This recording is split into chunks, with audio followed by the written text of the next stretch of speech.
நாளை பங்குச்சந்தை கணிப்பு.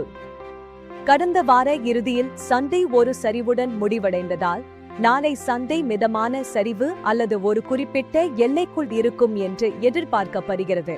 நிஃப்டி 50 நிஃப்டி தற்போது ஒரு முக்கியமான ஆதரவு நிலையில் உள்ளது.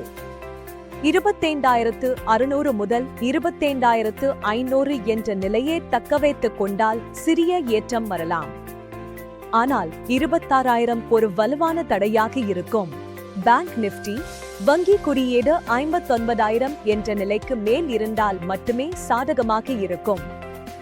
59,500 முதல் 60,000 என்பது முக்கியமான தடை நிலையாகும். முக்கிய காரணிகள்: வெளிநாட்டு முதலீட்டாளர்களின் தொடர் விற்பனை மற்றும் உலகளாவிய சந்தை நிலவரங்கள் நாளை சந்தையின் போக்கை தீர்மானிக்கும். நாளை கவனிக்க வேண்டிய 5 பங்குகள். நாளை வர்த்தகத்திற்கு நிபுணர்களால் பரிந்துரைக்கப்படும் முக்கிய பங்குகள் இவை.